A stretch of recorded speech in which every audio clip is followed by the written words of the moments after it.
बोलिए श्री सूर्यदेव भगवान की जय। सभी मन की कामनाओं की पूर्ति के लिए रविवार का व्रत करना अति श्रेष्ठ है।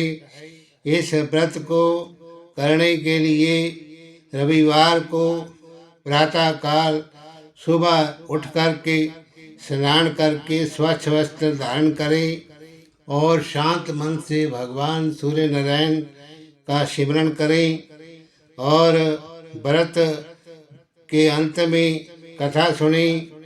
तो फिर इस व्रत के करने से मनुष्य को मान सम्मान की वृद्धि होती है, शत्रुओं का नाश होता है, आँख की पीड़ा के अलावा शरीर की सारी पीड़ाएं दूर हो जाती है। तो अब आप कथा को सुनिए। एक बुढ़िया थी, वे हर रविवार को सुबह सवेरे ही जल्दी उठकर स्नान करके अपने घर को गोबर से लीपते थी और फिर भोजन बनाती, भगवान को फिर भोग लगाती और फिर खुद भोजन करती थी। तो इस तरह करने से भगवान की कृपा से उसके घर में हर तरह का सुख साधन था। तो इस तरह उसका जीवन बीत रहा था। लेकिन वे अपनी पड़ोसन जिसका कि गऊ का गोबर लाकर वे बुढ़िया घर को लीपा करती थी, तो उस पड़ोसन ने विचार किया कि ये वृद्धा सदा मेरी गाय का गोबर लेकर जाती है। तो उसने मन में विचार किया और अगले दिन से ही वे गऊ को घर के भीतर बांधने लगी। तो बुढ़िया को गोबर ना मिलने से रविवार के दिन अपने घर को वे गोबर से लीप ना सकी। तो इसलिए उसने ना तो उस दिन भोजन बनाया, ना भगवान को भोग लगाया और खुद भी उसने भोजन नहीं किया। तो इस तरह उसने निराहार व्रत किया।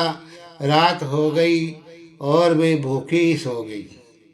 तो रात्रि में भगवान ने स्वप्न दिया और भोजन ना बनाने ना भोग लगाने का कारण पूछा। तो वृद्धा ने गोबर ना मिलने के कारण सुनाया। तब भगवान ने कहा कि माता, हम तुमको ऐसी गऊ देते हैं जिससे सभी इच्छाएं पूर्ण होती हैं, क्योंकि तुम हमेशा रविवार को गौ के गोबर से घर को लीपकर भोजन बनाकर मेरा भोग लगाकर खुद भोजन करती हो। इससे मैं खुश होकर तुमको वरदान देता हूँ। निर्धन को धन और बांझ को पुत्र देकर दुख दूर करता हूँ और अंत समय में मोक्ष भी देता हूँ। तो स्वप्न में ऐसा वरदान देकर भगवान तुरंत ध्यान हो गए। तो वृद्धा की आंख जब सुबह खुली तो क्या देखती है कि आंगन में एक अति सुंदर गऊ बछड़ा बंधे हुए हैं। तो वे गाय और बछड़े को देखकर बड़ी प्रसन्न हुई और उसने गाय को अपने घर के बाहर बांध लिया। वही ही खाने को चारा डाल दिया। जब उसकी पड़ोसन बुढ़िया के घर के बाहर अति सुंदर गऊ और बछड़े को देखा तो द्वेष के कारण उसका मन जल उठा। उसने देखा कि गाय ने सोने का गोबर किया है, तो वे उस गाय का गोबर उठाकर ले गई और अपनी गाय का गोबर उस जगह पर रख दिया। तो वे नित्य प्रति ऐसा ही करती और सीधी सादी बुढ़िया को इस बात की कोई खबर नहीं होने दी। तब सर्वव्यापी भगवान ने सोचा कि चालाक पड़ोसन के कर्म से बुढ़िया जो है ठगी जा रही है।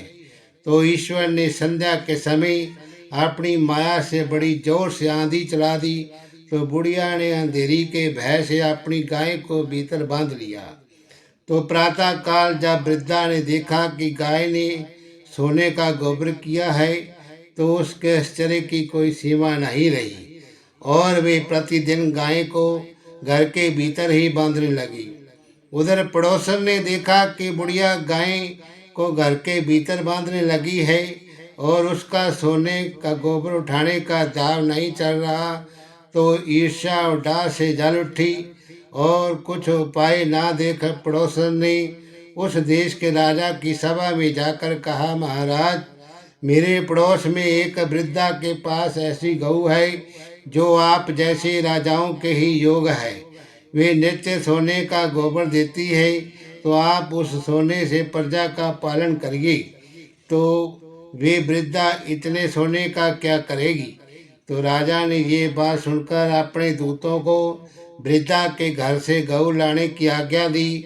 तो वृद्धा प्रातः ईश्वर को भोग लगा भोजन ग्रहण करने जा ही रही थी, तो राजा के कर्मचारी गऊ खोल कर ले गए। वृद्धा ने काफी रोई चलाई, परंतु कर्मचारियों के समक्ष कोई क्या कहता। उस दिन वृद्धा गऊ के वियोग में भोजन ना खा सकी और रात भर रो रो ईश्वर से गऊ को पुनः पाने की प्रार्थना करती रही। उधर राजा गऊ को देखकर बहुत प्रसन्न हुआ, लेकिन सुबह जैसे ही उठा तो सारा महल गोबर से भरा दिखाई देने लगा। तो राजा ये देखकर घबरा गया।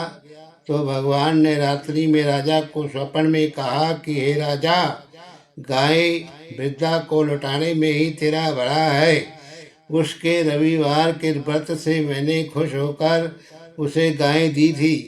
प्रातः होते ही राजा ने वृद्धा को बुलाकर बहुत से धन के साथ सामान सहित गऊ और बछड़ा लौटा दिया और उसकी पड़ोसिन दुष्ट बुढ़िया को बुलाकर उचित दंड दिया। इतना करने के बाद राजा के महल से गंदगी दूर हुई।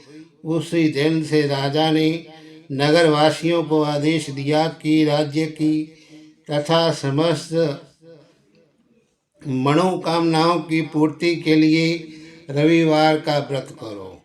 तो इस तरह व्रत के करने से नगर के लोग सुखी जीवन बिताने लगे और सारी प्रजा सुख से रहने लगी।